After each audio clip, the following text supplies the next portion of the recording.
قال رسول الله صلى الله عليه وسلم من كان يؤمن بالله واليوم الآخر فلا يؤذ جار. صدق الله العلي العظيم وصدق رسوله النبي الكريم ونحن على ذلك لمن الشاهدين والشاكرين. قالوا سبحانك لا علم لنا إلا ما علمتنا إنك أنت العليم الحكيم. وقال تعالى في شان حبيبه ومحبوبه إن الله وملائكته يصلون على النبي يا أيها الذين آمنوا صلوا عليه وسلموا تسليما. اللهم صل على سيدنا مولانا محمد وعلى آل سيدنا شفيعنا محمد. اللهم سيدنا مولانا محمد وعلى آل سيدنا شفيعنا محمد. محمد سيد الكونين والثقلين والفريقين من عرب ومن عجم. اللهم صل على سيدنا مولانا محمد وعلى آل سيدنا شفيعنا محمد. بلغ العلا بكماله كشف الدجى بجماله حسنت جميع خصاله صلوا عليه وآله. الحمد لله মুআজ্জাজ মুহতারাম মুসাল্লিয়ান ism, মহান আল্লাহ সুবহানাহু ওয়া তাআলার দরবারে লাখ কোটি শুকরিয়া আদায় করি, যিনি আমাদেরকে অত্যন্ত ভালোবেসে মহব্বত করে পবিত্র সালাতুল জুমাতে জুমার সালাত আদায়ের উদ্দেশ্যে আল্লাহর ঘর মসজিদে সকলের আগে ভাগে আসার বসার তৌফিক দান করলেন। এই জন্য সেই মহান মুনিবের দরবারে তার শিখানো ভাষায় কালিমাতুশ শুকরিয়া আদায় করি, সকলে পড়ি আলহামদুলিল্লাহ। দুরূদ ও সালাম পেশ করি সর্বকালের সর্বযুগের সর্বশ্রেষ্ঠ মহামানব রহমাতুল লিল আলামিন সাইয়্যিদুল মুরসালিন খাতামুন নবিয়্যিন মুহাম্মদ আরবি বিশ্বনবী জনাবে মুহাম্মদুর রাসূলুল্লাহ সাল্লাল্লাহু আলাইহি ওয়াসাল্লাম। আরও একবার কৃতজ্ঞতা জ্ঞাপন করি যে আল্লাহ সুবহানাহু ওয়া তাআলা এই প্রচণ্ড গরমের ভিতরে এখনো পর্যন্ত সুস্থ রেখেছেন, ভালো রেখেছেন, হায়াতে তৈয়বা দান করেছেন। আল্লাহর ঘর মসজিদে সর্বপ্রথম আসতে পেরেছি, এই জন্য আরও একবার কৃতজ্ঞতা পড়ি আলহামদুলিল্লাহ। প্রাণপ্রিয় মুসাল্লিয়ান ইকরাম, আমি আপনাদের সম্মুখে পবিত্র কোরআনুল কারীম থেকে একটি আয়াতে কারিমা তেলাওয়াত করেছি। নবীজি সাল্লাল্লাহু আলাইহি ওয়া আলিহি ওয়াসাল্লাম তার মুখনিসৃত বাণী থেকে একটি হাদিস কারিমা তেলাওয়াত করেছি। এই আয়াত এবং হাদিসের আলোকে আল্লাহ সুবহানাহু ওয়া তাআলা যদি তৌফিক দেন, আমলের নিয়াত ইখলাসের সাথে কিছু আলোচনা শোনার চেষ্টা করব। আল্লাহ সুবহানাহু ওয়া তাআলা আমাদের সকলকে ধৈর্য সহকারে শ্রবণ করা বোঝা আমল করার তৌফিক দান করুক, পড়ি আমিন। প্রাণপ্রিয় মুসল্লিয়ান ইকরাম, ঈদুল আজহার পরবর্তী জুমা অনেক বড় একটা উৎসব পালন করে আল্লাহ সুবহানাহু ওয়া তাআলার জন্য ত্যাগ করে আমরা পরবর্তী জুমাতে এসেছি। আল্লাহ সুবহানাহু ওয়া তাআলা আমাদের যারা কোরবানি করেছি তাদের কোরবানিগুলো, ত্যাগগুলো আল্লাহ তাআলা কবুল আর মঞ্জুর করে নেন, পড়ে না আমিন। প্রিয় মুসল্লিয়ান ইকরাম, এই সময়টা অনেকেই অবসর সময় আছে, অনেকে বসে আছে, সুস্থ অসুস্থ সবকিছুই আল্লাহ সুবহানাহু ওয়া তাআলার পক্ষ থেকে। বেশিরভাগ সময় ঈদুল ফিতর, ঈদুল আজহার পরবর্তী সময়টা মানুষ অনেকটা অবসর সময় থাকে। তো এই অবসর সময়টা অনেকে গাফলাতের ভিতরে কাটায় দেয়। যে ইবাদত বন্দিগিতে যদি কাটায়, একটা প্লাস পয়েন্ট এখানে থাকে। তো এই কথাগুলো নবী আলাইহিস সালাতু ওয়াস সালাম মানুষ যে কেমনভাবে চলবে, কেমন থাকবে, তার ভিতরে কি তৈরি হতে পারে, অলসতা তৈরি হতে পারে, অবসর সময় কি করতে পারে, সব নবী আলাইহিস সালাতু ওয়াস সালাম তার হাদিসের ভিতরে জানিয়ে দিয়েছেন। সুবহানাল্লাহ বলে নবীজি বলেন, নি'মাতানি মাগবুনুন ফিহি কাসীরুম মিনান নাস, যে দুইটা নিয়ামতের ব্যাপারে মানুষ বেশি গাফেল থাকে। এক নম্বর আসিহা, সুস্থতা। যখন মানুষ সুস্থ থাকে তখন সুস্থটাকে সে সেইভাবে মূল্যায়ন করে না। যখন যেটা করা দরকার না সেটাও করে। যতটুকু তার দ্বারা কাজ করলে সে সুস্থ থাকতে পারবে তার চেয়ে দেখা যায় বেশি করে। অসুস্থ হয়ে যেতে পারে, অসুস্থ হওয়ার আগে সুস্থতা আল্লাহর পক্ষ থেকে একটা নিয়ামত, এই নিয়ামতটার ব্যাপারে ব্যক্তি গাফেল থাকে। এরপর নবীজি বলেন ওয়াল ফারাগ, অবসর সময়। যখন মানুষ অবসর সময়ে থাকে, এই অবসর সময়টাও মানুষ গাফলাতেতে কাটিয়ে দেয়। অবসর সময়টা যদি সে চিন্তা করতো যে একটা কিছু করব, পাশাপাশি যে আমি কর্ম ব্যস্ততার কারণে আমি খুব একটা দিনই কাজে সময় দিতে পারি না, এখন ছুটিতে বাড়ি আসছি, আমি একটু দিনই কাজে সময় দিই, এটা আমলের সময় দিই, অবসর সময় পেয়েছি, একটু ইসলামিক বই পড়ি বা একটু কোরআন হাদিস চর্চা করি, দুটা সূরা পড়ি, হাদিস পড়ি। তো এই অবসর সময়টা মানুষ কোরআন হাদিস তো পড়েই না, এমনকি দেখা যায় যে বেশিরভাগ সময় মোবাইল, আড্ডা, এরকম সময় মানুষের কেটে যায়। ভালো একটা কাজ সে করে যে আগাবে, সংসারের কাজ করবে, এমন কাজটাও সে করে না। এমনকি ফ্যামিলিকে সময় দেবে, এই সময়টাও অনেক ফ্যামিলিতে হয় না। এই অবসর সময়টা মানুষ কাজে লাগায় না। তো নবীজি বলেন এই দুইটা ব্যাপারে সচেতন থাকো, মানুষ গাফেল থাকে। যদি কাজে লাগানো যায় তবে লাভবান হওয়া যাবে। প্রিয় মুসল্লিয়ান ইকরাম, আল্লাহর নবী সাল্লাল্লাহু আলাইহি ওয়াসাল্লাম এক হাদিসের ভিতরে জানিয়েছেন, অত্যন্ত গুরুত্বপূর্ণ 7টি বিষয় আলোকপাত করেছেন, যেটা আমাদের মুমিনদের জন্য জানা, আমল করা অত্যন্ত জরুরি। আন আবি হুরায়রা রাদিয়াল্লাহু তাআলা আনহু থেকে হাদিসটি বর্ণনা করেন তিরমিজি শরীফের 2306 নম্বর হাদিস। নবীজি বলেন, ক্বালা রাসূলুল্লাহ সাল্লাল্লাহু আলাইহি ওয়াসাল্লাম বাদিরু বিল আমালি সাবআ, যে 7টা বিষয় আসার আগে বা 7টা জিনিস তোমার জীবনে আসার আগে তুমি আমলের প্রতি মনোযোগ হও। 7টা জিনিস তোমার জীবনে আসার আগে তুমি আমলের প্রতি যত্নবান হও, মনোযোগী হও। 1 নম্বরে নবীজি বলেন ইল্লা ফারকান মুনসিয়া, 1 নম্বরে হলো এমন দারিদ্রতা যেই দারিদ্রতা তোমাকে আল্লাহর রাসূলকে ভুলিয়ে দেয়। মানুষ যখন অসহায়ের ভিতরে থাকে, দারিদ্রতার ভিতরে ডুবে যায়, খুবই সমস্যার ভিতরে থাকে, তো এমন সময় দেখা যায় অনেক মানুষ এমন হয়েছে যে এই দারিদ্রতার কারণে তার সেই ইসলাম থেকে দূরে সরে যাচ্ছে, আল্লাহর রাসূল থেকে দূরে সরে যাচ্ছে। এই জন্য নবীজি বলেন যে দারিদ্রতা তোমাকে ধরার আগে, এরকম পর্যায়ে উপনীত হওয়ার আগে তুমি আগেই আমলের প্রতি মনোযোগী হও।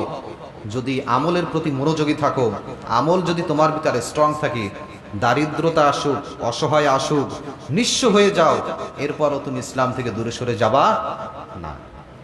কিন্তু মানুষ যখনই আমল থেকে দূরে সরে যায় তখন শয়তান তার ভিতরে ভর করে। আর এই সময় যখন শয়তান ভর করার পরে দারিদ্রতার ভিতরে ডুবে পড়ে, তখন ঈমান হারানোর একটা সম্ভাবনা থাকে বা আমল থেকে দূরে সরে যাওয়ার সম্ভাবনা থাকে। এই জন্য নবী আলাইহিস সালাতু ওয়াস সালাম বলেছেন যে দারিদ্রতা আসার আগে তুমি যে অবস্থায় আছো তৎক্ষণাৎ আমলের প্রতি যত্নবান হয়ে যাও।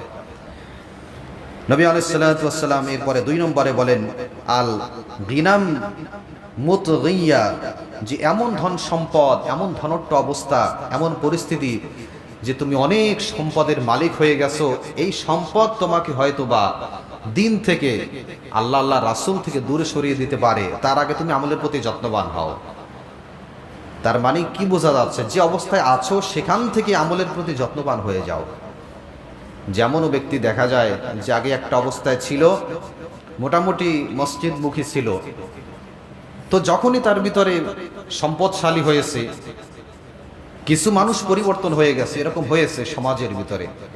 যে এই জন্য ঈমান যদি খাঁটি থাকে, মজবুত থাকে, আমল যদি স্ট্রং থাকে, আমলের ভিতরে ওই ব্যক্তি থাকে, তাহলে সেখান থেকে দূরে যাওয়ার সম্ভাবনা খুব একটা থাকে না।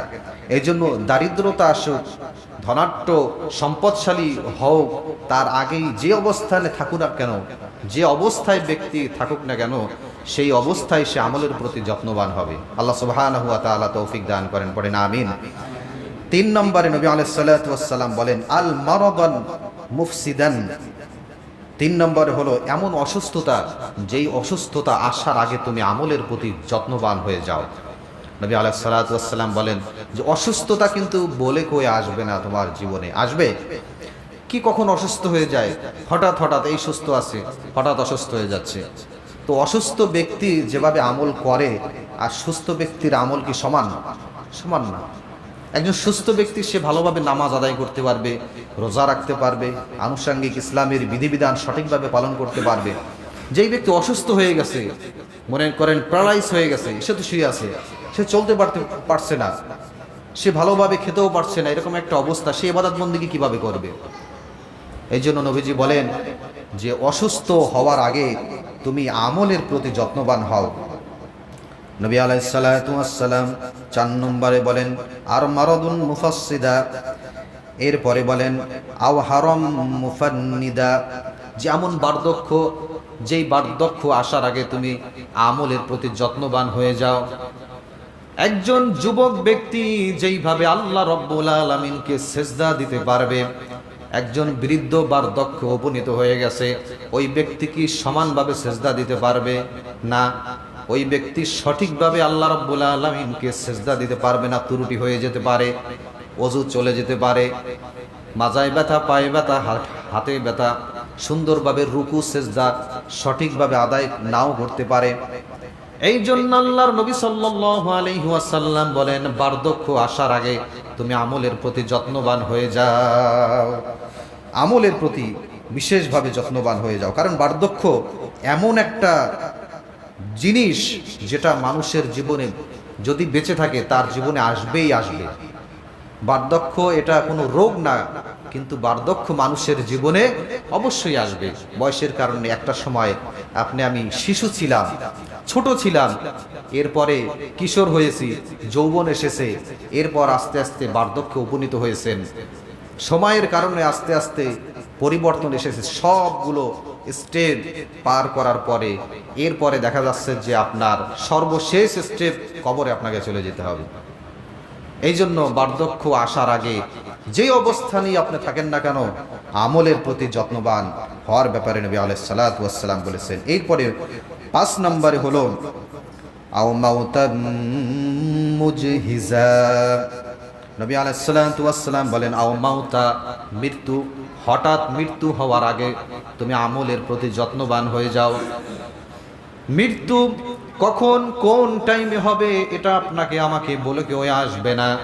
সুস্থ মানুষ হঠাৎ করে মৃত্যুবরণ করতেছে, এই জন্য হঠাৎ মৃত্যু হওয়ার আগে আমলের প্রতি যত্নবান হয়ে যাও। নবী আলাইহিস সালাতু ওয়াস সালাম বলেন নবী আলাইহিস সালাতু ওয়াস সালাম আব্দুল্লাহ ইবনে ওমর রাদিয়াল্লাহু তাআলা আরেক হাদিসের বর্ণনায় আসছে যে তুমি মৃত্যু তোমার জীবনে আসবে, তাহলে তুমি কেমনভাবে আমলের প্রতি যত্নবান হবে।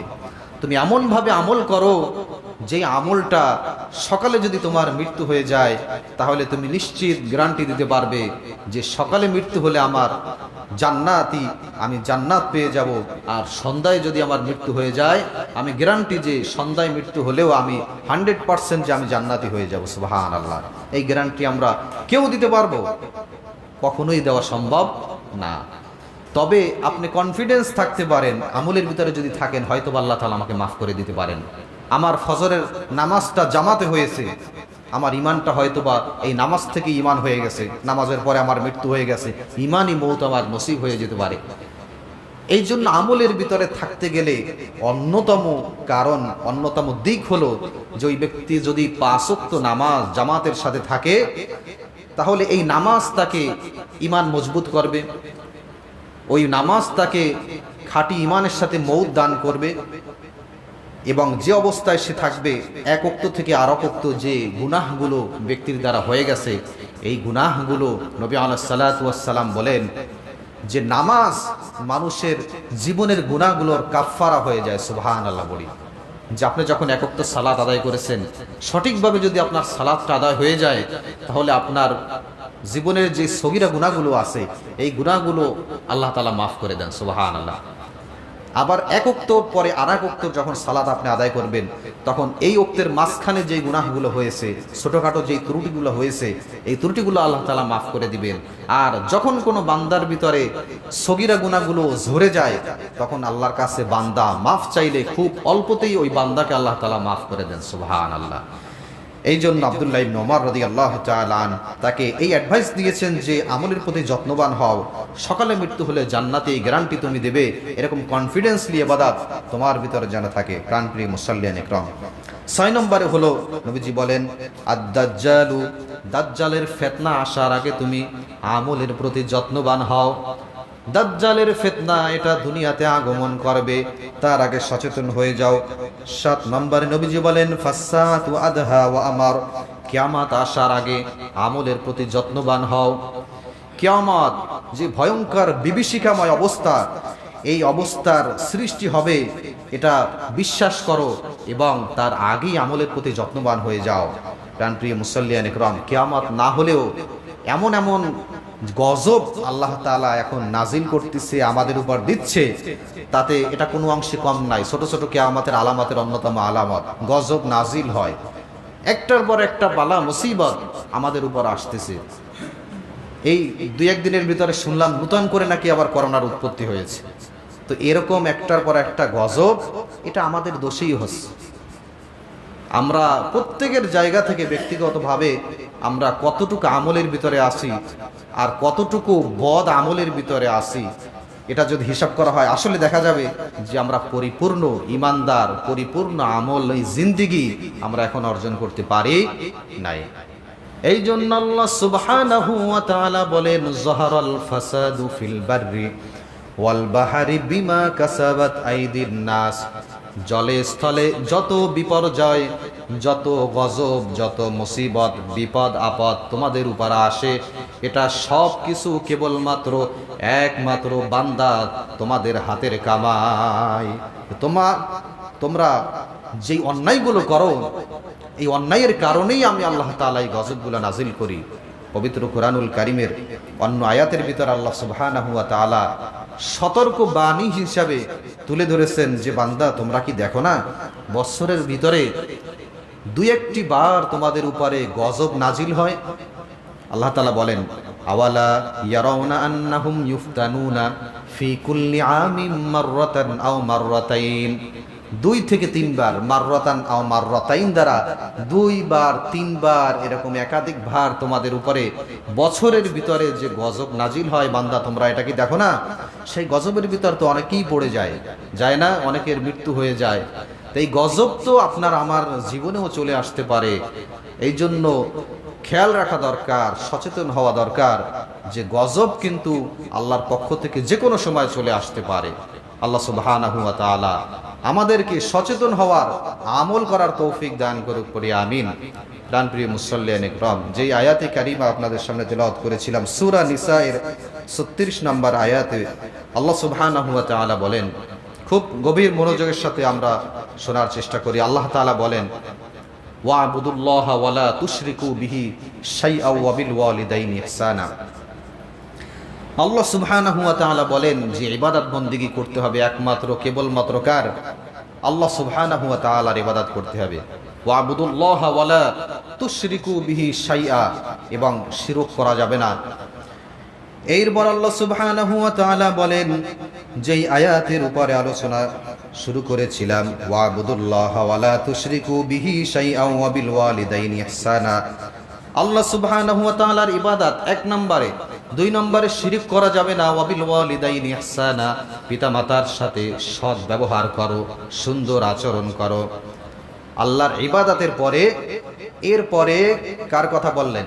পিতামাতার কথা আনলেন আল্লাহ তাআলা, যে আল্লাহর ইবাদতের পরে খেদমত করো তুমি পিতামাতার। এই পিতামাতার পরে যেই মানুষগুলোর স্থান আল্লাহ তাআলা দিয়েছেন, এই বিষয়টা আমাদের বুঝতে হবে যে আল্লাহ তাআলা পিতামাতার খেদমত তো আমরা অনেকেই করি, অনেকেই আমরা চেষ্টা করি যে পিতামাতার খেদমত করার, তাদেরকে দেখভাল করার, ভালো মন্দ তাদেরকে খেতে দেওয়ার প্রত্যেকের জায়গা থেকে চেষ্টা করে অনেকেই।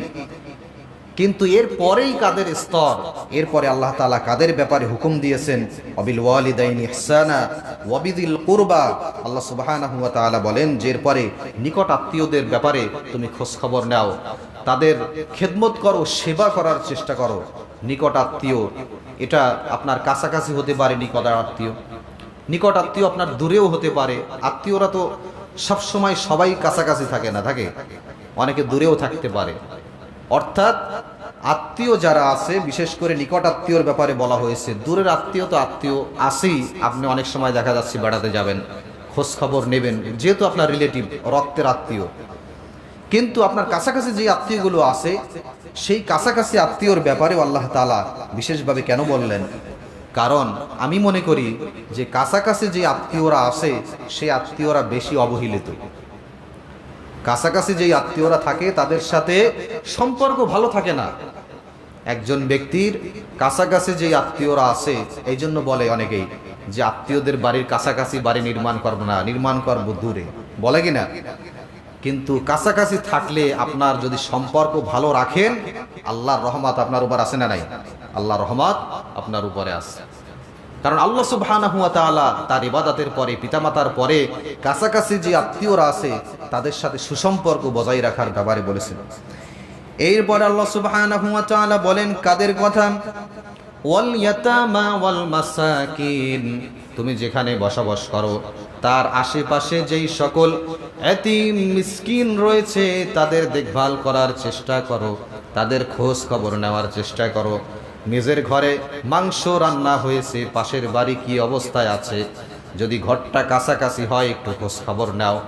যদি ঘরটা কাছাকাছি হয়, একটু ঝোলের তরকারি হলেও তার বাড়ি একটু পাঠানোর চেষ্টা করো। নবী আলাইহিস সালাতু ওয়াস সালাম বলেছেন, একদম ঘরের কাছাকাছি তুমি যেই ঘরে রান্না করো, সেই ঘরের রান্নার ঘ্রাণ যদি তোমার পাশের বাসায় তারা পায়, তাহলে অবশ্যই যেই কাজটা করবে, নবীজি বলেন যে রান্নায় ঝোলের পরিমাণ একটু বাড়িয়ে দিবে। কারণ তোমার এই রান্নার ঘেরান দ্বারা তোমার পাশের প্রতিবেশী এতিম মিসকিন যারা রয়েছে তারা যেন কষ্ট না পায়, এই জন্য তাদেরকে পাঠানোর চেষ্টা করো। এতিম মিসকিনের ব্যাপারে অনেক হাদিস বর্ণনায় আসছে।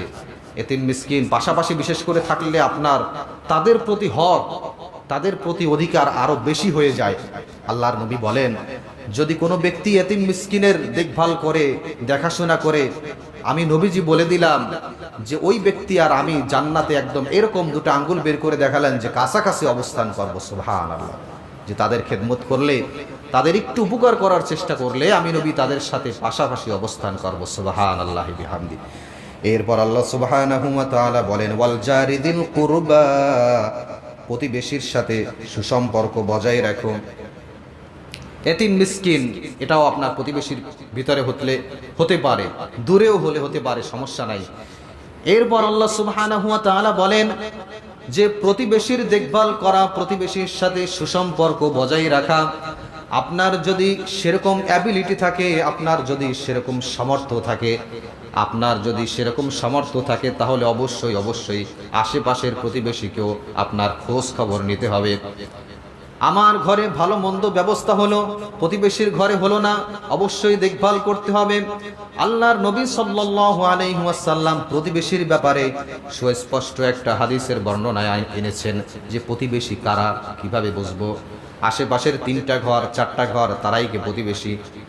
আল্লাহর নবী সাল্লাল্লাহু আলাইহি ওয়াসাল্লাম বলেন প্রতিবেশী হলো তোমার আঙিনার ভিতরে 40টা ঘর। কয়টা? 40টা ঘর সর্বমোট। আর যদি দূরত্ব বেশি হয় সেই ক্ষেত্রে ভিন্ন জিনিস। যদি কাছাকাছি ঘরের পরিমাণ বেশি হয় তাহলে সর্বোচ্চ আপনি 40টাকে ধরতে পারবেন, এর বেশি না। তবে অন্যান্য বর্ণনা আসছে যদি দূরত্ব বেশি হয় সেই ক্ষেত্রে যে 4টা ঘরকে আপনি প্রতিবেশী হিসাবে ধরে নিতে পারেন। এই জন্য হাদিসের ভিতরে আসছে যদি কোনো ব্যক্তি মৃত্যুবরণ করে, আল্লাহর নবী সাল্লাল্লাহু আলাইহি ওয়াসাল্লাম বলেন প্রতিবেশীর তার আঙিনার চারপাশের 4টা ঘর, এই ঘরের 4 জন ব্যক্তি যদি ওই ব্যক্তির নামে সাক্ষ্য দেয়, কোনো ফোর্স না, শুধুমাত্র মন থেকে সাক্ষ্য দেয় এমন যে আমার প্রতিবেশী ভাইটা ভালো ছিল, তার আচার ব্যবহার ভালো ছিল, সে মানুষদের সাথে সুন্দর ব্যবহার করত, দেখভাল করত, খোঁজ খবর নিত, আহারে ব্যক্তি মারা গেল, এরকম মন থেকে যদি দোয়া চলে আসে 4টা ঘর থেকে, আল্লাহর নবী বলেন আল্লাহ রাব্বুল আলামিন ওই ব্যক্তিকে মাফ করে জান্নাত দান করে দিবেন। সুবহানাল্লাহ বলেন। আল্লাহ তাআলা ওই ব্যক্তিকে মাফ করে জান্নাত দান করবেন। প্রতিবেশীর 4টা ঘর, তাহলে আপনি বুঝতে পারছেন যে প্রতিবেশীর ব্যাপারে কত গুরুত্বপূর্ণ। অথচ এই প্রতিবেশী আর এক পাশের প্রতিবেশীকে দেখতে পারে না, যত সম্ভব চেষ্টা করে যে তাকে কিভাবে বেশি ঠেলা যায়, তার জায়গা কিভাবে দখল করা যায়। এরপর প্রতিবেশীর কারণে প্রতিবেশীর মেয়েটার বিবাহ হয় না, প্রতিবেশীর কারণে সদা সর্বদা নির্যাতিত হতে হয়। এমন ঘটনা আমাদের সমাজে আছে না নাই? অনেক সমস্যা প্রতিবেশীর ভিতরে আছে। এই জন্য আমরা প্রত্যেক বছর আলোচনার ভিতরে উত্তম চরিত্র, আখলাক, প্রতিবেশীর সাথে সুসম্পর্ক আলোচনাগুলো আমরা এত বেশি কেন করি? পবিত্র কোরআনুল কারীম আয়াত হাদিস এত বেশি বর্ণনা আসছে যে প্রতিবেশীর সাথে উত্তম আচরণ করো, দেখভাল করো, চরিত্র ভালো করো, জান্নাতে যাওয়ার জন্য সহজ পন্থা, সহজ মাধ্যম হয়ে যাবে। সুবহানাল্লাহ। শুধু তাই নয় আমার ভাইরা, নবী আলাইহিস সালাতু ওয়াস সালাম বলেন মান কানা ইউমিনু বিল্লাহি ওয়াল ইয়াউমিল আখির, যেই ব্যক্তি আল্লাহ আল্লাহর রাসূলে বিশ্বাস স্থাপন করেছে, যেই ব্যক্তি আল্লাহ আল্লাহর রাসূলকে বিশ্বাস করেছে, ওয়াল ইয়াউমিল আখিরি ফালা ইউযাজার, সেই ব্যক্তি যেন অবশ্যই প্রতিবেশীকে কষ্ট না দেয়। সুবহানাল্লাহ। ওই ব্যক্তি কোনোভাবেই কষ্ট দিতে পারে না। আল্লাহকে বিশ্বাস করেছে, আখিরাতকে বিশ্বাস করেছে, ওই ব্যক্তি ইমানদার বলে যদি নিজেদেরকে দাবি করতে চায়, অবশ্যই সে প্রতিবেশীর সাথে সুন্দর আচরণ করবে, কষ্ট দিতে পারবে না। ভয়ঙ্কর কথা আসছে আর এক হাদিসের ভিতর আল্লাহর নবী সাল্লাল্লাহু আলাইহি ওয়াসাল্লাম বলেন ওয়াল্লাহি লা ইউমিন, যেই ব্যক্তি ইমানদার নয়, ওয়াল্লাহি লা ইউমিন, ওই ব্যক্তি ইমানদার নয়, ওয়াল্লাহি লা ইউমিন, ওই ব্যক্তি ইমানদার নয়। সাহাবীরা প্রশ্ন করলেন ইয়া রাসূলুল্লাহ, কিলা ওমান ইয়া রাসূলুল্লাহ, ইয়া রাসূলুল্লাহ আপনি 3 বার বললেন যে ওই ব্যক্তি ইমানদার নয়, ওই ব্যক্তি কে? কোন ব্যক্তি ইমানদার নয়? নবী আলাইহিস সালাতু ওয়াস সালাম বলেন ফালা ইউযাজার, যেই ব্যক্তি প্রতিবেশী অপর প্রতিবেশীর দ্বারা নিরাপদ নয়, তার মানে ওই ব্যক্তি প্রতিবেশী দ্বারা সদা সর্বদা নির্যাতিত, ওই ব্যক্তি প্রতিবেশীর দ্বারা সর্বদা কষ্ট পায়, সর্বদা ওই ব্যক্তির দ্বারা নিরাপদে থাকতে পারে না। নবী আলাইহিস সালাতু ওয়াস সালাম বলেন ওই ব্যক্তি ইমানদার এখনো পর্যন্ত হতে পারে নাই। প্রাণপ্রিয় মুসাল্লিয়ানে کرام, এই জন্য আল্লাহর ইবাদতের পরে, পিতামাতার খেদমতের পরে আপনার অবশ্যই নিকটাত্মীয়, এতিম মিসকিন, দরিদ্র প্রতিবেশী, তাদের দেখভাল করা, তাদের খেদমত করার চেষ্টা করা। আমার অ্যাবিলিটি আছে 2 টাকা দেওয়ার, আমার অ্যাবিলিটি আছে বছরে 1 দিন মাংস খাওয়ানোর প্রতিবেশীকে, আমার অ্যাবিলিটি আছে মাসে 1 দিন তাদেরকে পৌঁছানোর, আমার অ্যাবিলিটি অনুযায়ী আমি দেব। আমার অ্যাবিলিটি আছে সপ্তাহে 2 দিন আমার প্রতিবেশীকে দেওয়ার, আমি সেইভাবে দেব। আল্লাহ তাআলা তাকওয়া দেখবেন। আপনি যে কোরবানি করেছেন, কোরবানির রক্ত মাংস কোনোটা আল্লাহর কাছে পৌঁছায় না। তাকওয়া পৌঁছায়। আপনার কতটুকু সামর্থ্য আছে কে জানে? আল্লাহ সুবহানাহু ওয়া তাআলা জানেন। এই জন্য প্রত্যেকের সামর্থ্য অনুযায়ী আল্লাহ ভীতি অর্জন করে, ঈমানকে খাঁটি করে, আল্লাহ রাব্বুল আলামিন যে হুকুম, যে বিধানগুলো আমাদেরকে দিয়েছে সঠিকভাবে পালন করে একজন ঈমানদার হয়ে মৃত্যুবরণ করার তৌফিক আল্লাহ তাআলা আমাদের সকলকে দান করুক।